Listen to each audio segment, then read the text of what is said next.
You are listening to the Horse Radio Network, part of the Equine Network family. What a beautiful day for horses in the morning. You are listening to the #1 horse podcast in the world. Here is your entertaining look at the horse world and the people in it.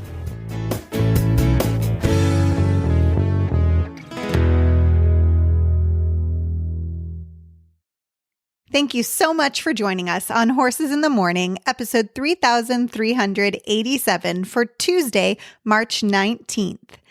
For today's episode, we're bringing you a special sneak preview of our new show, the Quarter Horse Podcast. You'll hear me, Ashley Winch, joined by our newest host on the HRN roster, Kat Guenther, while we interview a hunter jumper superstar in the AQHA world. And hopefully you find out why the quarter horse is the world's most popular breed. We hope you enjoy this preview and get ready for more quarter horse goodness coming to your RSS feed starting in April.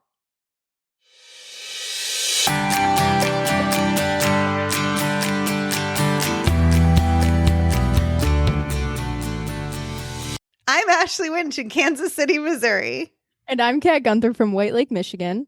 Coming up on today's show, we have Laine DeBoer joining us to chat about competing in the hunter jumper classes on the AQHA circuit. This professional horsewoman is an extremely successful trainer and exhibitor with major wins at shows such as the All-American Quarter Horse Congress and World Championship shows, who we learn loves a quirky quarter horse. You're listening to the Quarter Horse Podcast, where we explore the versatility of the world's most popular breed of horse, the American Quarter Horse. Before we jump in, pun intended, to our guests, I wanted to quickly share the reasoning behind this new show's creation and why you're hearing about quarter horses on this beautiful Tuesday morning of Horses in the Morning. So, for those of you that don't know, the American Quarter Horse is one of the most popular breeds in the world. As a matter of fact, in the American Horse Council's recent Economic Impact Survey, the quarter horse dominated in all categories outside of racing, including competition, recreation, and traditional work here in the States, with over 400,000 quarter horses competing across all different disciplines. That's a lot of quarter horses in a show ring. That's a lot of big booties going around. We love to see it. We love to see it. So, Kat, I'm so excited to have you on Horse Radio Network with us. We're so glad you're here. Tell us a little bit about what made you fall in love with quarter horses and your history with this popular breed. Oh, for sure. Thank you for having me. I'm excited to be here. So I started riding horses when I was 8. And that horse was a little Palomino mare named Twist, and she was a quarter horse. And that really, I mean, here we are today, right? Like I got addicted. Flash forward maybe 5 years, and I started showing quarter horses. And that was my life. All through high school, beginning of college, I was showing every weekend. The love of my life, his name is Zippo's Kathmandu, barn named Teddy. He was a quarter horse. And he passed away 2 years ago now, but he really just made me realize the beauty of life. And ever since, I love quarter horses. They're amazing. Was your family into horses then? My mom. Your mom. Okay. See, no one in my family was into horses. It was me that sparked all of it. So you must be very convincing. Oh, I'm convincing. Because when I was in 3rd grade, it's so funny. I remember this. So I was like 4 or 5 when I rode a pony at a friend's birthday thing. Yeah. Terrified. I would not go near it. I did not want to go touch that pony. I didn't want anything to do with it. Then fast forward a few years later, 3rd grade, I remember Andrea Graham, shout out Andrea, she was taking lessons, and I was like, oh my gosh, she's so cool. I want to be like Andrea Graham. Mm-hmm. So then, you know what? Went and took a lesson, and here we are. Here we are. But enough about me, Ashley. What about you? What's your history with quarter horses? Why do you love them? Oh my gosh. So as most of our listeners know, I've ridden about any which way you can on any horse that has 4 legs. I haven't ridden a 3-legged horse yet. Not that I wouldn't. I would try. I'd try it. You know what I'm saying? Yeah. So let's see. My mom got our first horse, I had a first pony when I was 3. I was one of those girls who actually got a pony when she begged for it. And once we were all older, I think I was in 4th grade when my mom purchased our first family horse, and she was an off-track quarter horse racing mare, Strawberry Roan. Her name was Bambi. And my dad used to make this joke, and he would, be like, "Oh, I'm off to see my beautiful red-headed Bambi." And As he should. Oh, it was great. And she was lead mare attitude, taught us so much. I mean, it was just, we were backyard having fun, trail riding, having fun, as you should. And that horse couldn't walk to save her life. She jigged everywhere.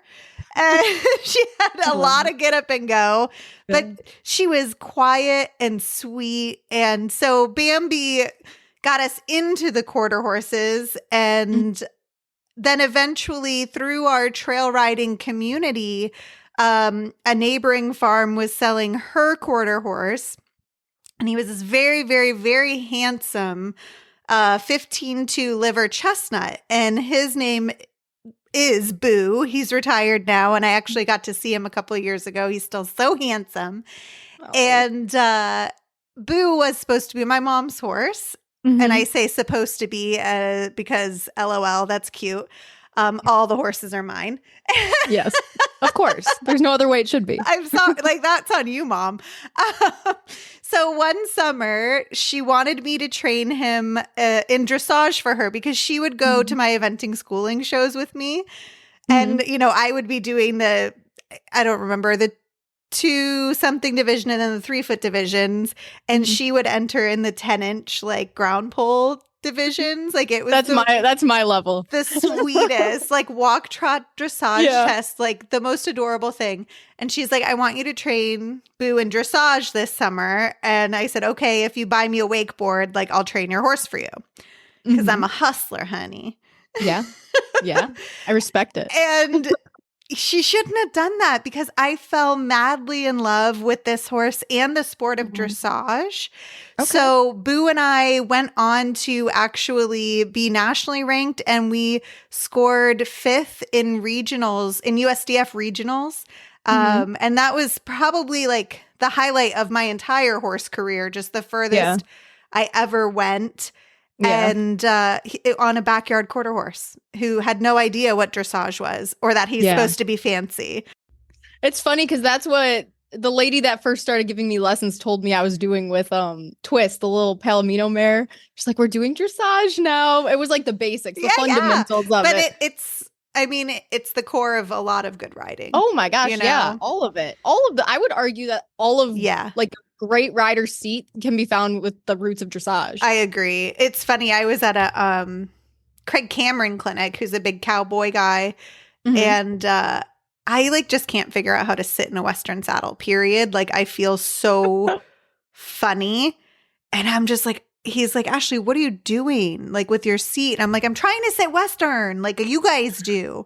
And he was like, "Don't you ever give up your English seat to sit like a cowboy." And I'm like, "Oh, thank God. I'm off the hook for that. I don't know how they do it. Sit on their pockets, It's hard. It's hard. I feel out of control. Yes.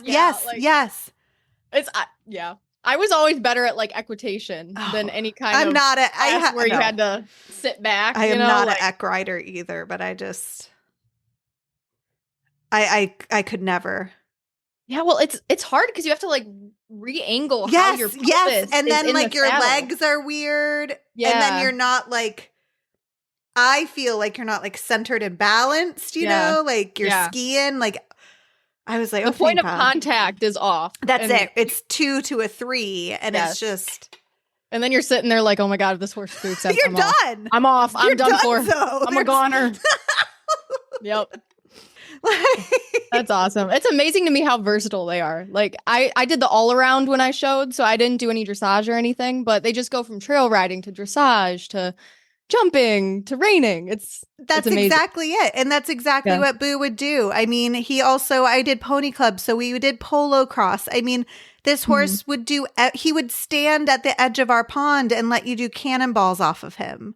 That's amazing. Like, I love that. Every horse should be like that. Truly bomb proof.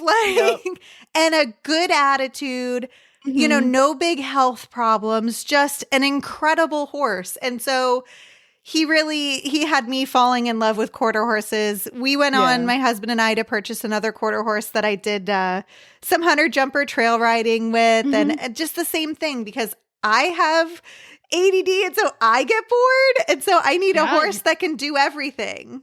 Exactly. Horses are perfect for that. Exactly. So I don't know. I could really go on and on forever about these horses. They're so beautiful, so versatile. They have such great minds, and clearly, Kat, you can too. But maybe we should call our guest and invite them to come in their conversation. Let's switch it up a little bit. After a quick word from our sponsors. Easy, effective, and eco-friendly fly control starts with Fly Predators. Fly Predators are the organic, natural way to dramatically minimize your fly problem, saving you and your horse from battling them all season long. Take it from our 23,000 plus 5-star reviews. Fly Predators are the natural fly control that works. Learn more about Fly Predators and other Spalding Labs fly control solutions at spalding-labs.com. Okay, everyone. So we are with Laine DeBoer, and we are going to be talking to her about her experience with the American Quarter Horse, what she thinks makes them special, a little bit about her background. So Laine, if you want to kick us off, why do you love quarter horses? Well, I think first and foremost, they have the best brains. I mean, they're so trainable and they're just so easy to work with. They just make me smile every day, for sure. Oh yeah, same. So what unique qualities do you think they bring to the hunter jumper competition, the classes, the working hunter? Well, I think because they're so good brain and trainable, it just makes the whole process go a little smoother and easier. They have to come along a little quicker, and I don't know, they're just pretty laid back for the most part. I mean, obviously there's some that are more than others, but I deal with a lot of warm bloods, and it's a much different experience. Yeah. A little spookier. They're a little tougher to deal with. And then I get on my quarter horses and it's like a big deep breath. It's just awesome. Yeah. So what does your history look like with them? What's your background? So I actually started in the hunter jumper world as a kid and into my first amateur year. And then I'd never showed AQHA. I didn't really know much about it. And then about 30 years ago, I moved from college back home, and I was going to start a training business. And I got this rando call from this guy. He had gotten my number through a person. And they said, we have this really cool program. It's got all quarter horses. We do AQHA. And it was out in Montana, and they had a established business, and, would I be interested? And I checked it out and went out there for about, I think, 2 weeks, and I fell in love with it. I love the horses. I love the people. We went to a couple horse shows. It was super interesting to me because it was all fresh and new and different and something I'd never really experienced. So that's kind of how it all started. Yeah. Now look where you're at. That one call led to all this. Yeah. Who would have thought? Yeah. So then what are some of your accomplishments? I showed quarter horse and the all around stuff as a youth. And I just remember seeing your name come up all the time as far as the hunter jumper circuit goes there within it. So what are some major accomplishments you've had? Well, I think the thing that I'm probably most proud of is I'm the leading lady exhibitor for World Championships 1. I've won 25. And, as far as my customers, we've probably won over 65. We've won the amateur all around a couple times and at the World Show and the Congress all around in the youth and the amateur. So yeah, it's been, a really great, fun career, and I wouldn't trade it for the world. I'm really proud of it. You should be. That's very impressive. Thank you. That is. So do you have a favorite horse show? I know a lot of people say Congress or. It's so funny. I was just to dinner with a bunch of friends of mine. Mhm. We're all trainers, and we all went around the table and talked about what our favorite horse shows are.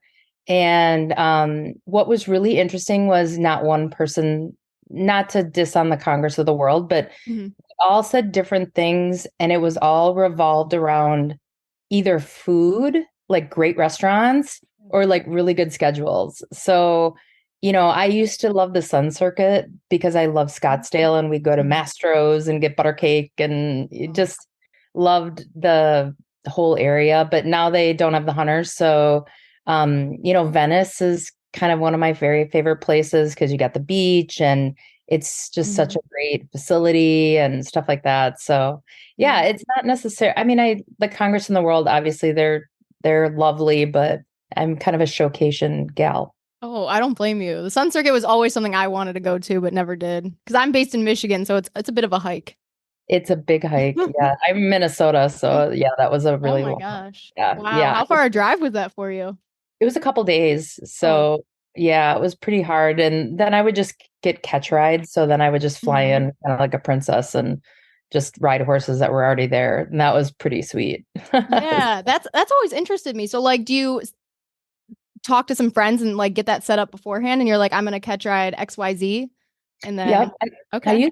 used to do it a long time ago, probably earlier in mid-career. Mhm. Um, he would just ask me if I would come out and show a couple for them. And yeah, it was really easy. I'd just fly out, do my Yeah. thing, have a ball, not a whole lot of responsibilities. Yeah. It was pretty, Showcation.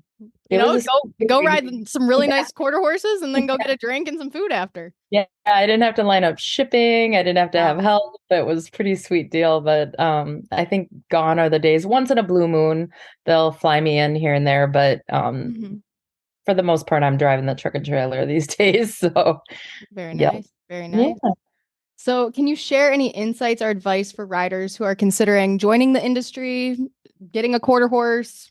Just what would you tell them? Honestly, I would just check out the association. Mhm. It's such a cool association. They have so many incredible programs. We have a crisis fund for the pros and pro horsemen, and we have like so many educational aspects of it. So I say, like, check that out, and then just kind of, find the horse shows kind of by you and go, see if the vibe is yours. It's maybe not everybody's cup of tea, but I just love it because I felt like when I first went to the Couture shows, the people there are so down to earth and grounded, and they felt honestly like my tribe. That was the only way I could describe it. I didn't grow up in the AQHA, but I felt like I was there forever. So, that would be my, just check out a horse show and go to, World Show, Congress, whatever, go shop at Congress and go watch a horse show and just see if it's your thing. Cause you never know. It might surprise you. It surprised me for sure. Yeah. Shopping at Congress can be a bit dangerous though. All that stuff. I've spent a lot of money there. Let's just put it that way. My first Congress, I was a little shocked, honestly, at Yeah, how big it is. It really kind of was like, whoa. I'd I, heard about it, but for sure. it was totally worth it. Oh, I know. I've suggested to all my horse friends, even if they're not quarter horse people, to go to Congress and just experience it because it's just an experience, really. It really is. They do Yeah, a pretty awesome job. they do. They do. So my last question for you is, what is your favorite uh-oh moment? Like a fail, a fall? What what you got for Um, us? yeah. Well, I have a lot of uh-oh moments, a lot of fails. There's a lot of more fails than wins, but Mhm. I guess my kind of most memorable one was I had brought a 4-year-old to the World Show, and a lot of the times I would take a young horse to the World Show on their 4-year-old year, kind of lay the foundation for their 5-year-old year. So it wasn't really something that I felt was super competitive. So I had this great 4-year-old, super show horse. And I decided to do the junior hunter hack and the junior working hunter. And the working hunter went before the hack. And I thought, oh my gosh, I hadn't done many courses with him. So I thought, it was probably not going to be great. So, but it would set him up for the hack and he had a better chance of winning. So I went in and he was flawless, like unbelievable. Like I would say in all the years that I've been doing the World Show, I maybe have gotten the goosebumps 5 times when I've landed off the last jump, kind of like, that's the best round I could have. Nothing went wrong. It was just, everything just was perfect. And I was just so excited. I'm like, oh my gosh, I got a good chance of winning. And then I made my big circle and went to go leave the ring, and my horse wouldn't leave the ring. he was spooking at the guy at the gate because he had this like 10-gallon hat on, and he would not leave the arena. He whirled around, he stood up, he was scared to death. I literally went sideways off the gate. He ended up reserve champion, but which I was very grateful for. And he did win the hack, so that was totally worth it.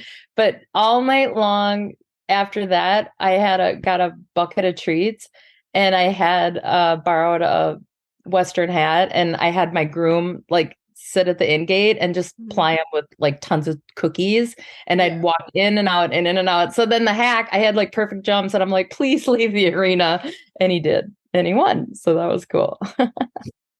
Yeah, that must have been a very funny sight. The groom just sitting there like, here's some treats, here's some treats. Yeah, everybody was giving me crap. They're like, I can't believe you're feeding that horse treats. You should really get after him. I'm like, no way, man. I'm buying his love. Yeah, you got to make it a good experience. You want him to go by and be like, dude, where's my treat? Yeah, it was kind of funny because when I left the arena, he actually kind of like went up to the guy with the hat. So like he was looking for a treat. It was hilarious. I love that. That was a good one. That was a really good my one. most memorable world show win for sure. So I know, that's crazy. That's so funny. We love a trainable moment. That is just amazing. I couldn't believe it. And it was so funny because after I do the judges seminars, and so the judges seminar is like right after the world show. And I got there and everybody's sitting at the bar, and like 3 of the judges were there. And they're like, I can't believe that happened to you. We could not let you win. Right. I was like, just on principle. I'm like, come on. They're like, no way, man. That was, we would have been filleted. Yeah. So, yeah, it was cute. But yeah, that was crazy. That really took me by surprise. Who doesn't want to leave their ring? That was so stupid. He was just so proud of himself. Yeah, he wanted to stay. Cocky. He was the cockiest horse I've ever owned. Oh, that's so funny. Oh, yeah, he was just rotten, cocky, rotten. But then you got on him, and he was like one of the best show horses. Yeah. He was so arrogant that when he was braided and he went could in the turn ring, it on. it was insane how cool it was. Yeah. You only get a couple of those. Yeah, for sure. Yeah, exactly. So I used to have a buckskin. She was super famous, A Chance of Blue Skies, and she would whinny before she went in the world show ring. My show horse did that at Congress, and it was in the Celeste. We were in the Youth Western Riding, and that was not our bag, but we did it. And the whole time, Teddy's head was down. He's like, hee. We somehow got like 4th or 5th or something, and I was like, I'll take it. He whinnied the entire time. And my mom was like, oh gosh, she's screaming. We'd go, Bucky's in the house. Bucky's in the house. And then they just had to let you know that they're there. And one time she didn't do it, and I was freaking out. Yeah, like, I what's wrong? So I picked up the canner, and then going to the first jump, she went, and she was perfect. So I know. Yeah. I love the so quirky sweet. The quirky ones are the best ones, honestly. They are. They're like weirdos, but they're, if you put it in the right direction. Yeah, you just gotta harness the weird. Yeah. Yes. And I'm very good at that. I think that's my specialty. I want to see that on LinkedIn. That sounds amazing. Yes. Harness the weird. Oh man. Well, thank you so much again, Lainie, for your time. Thank you so much for joining us. We really appreciate it. Yeah. Well, congratulations on the show, and thanks for having me. I appreciate it. Yeah, no problem. Thanks so much for tuning into the inaugural episode of the Quarter Horse Podcast. Be sure to like, subscribe, and tell your friends all about the world's favorite breed of horse.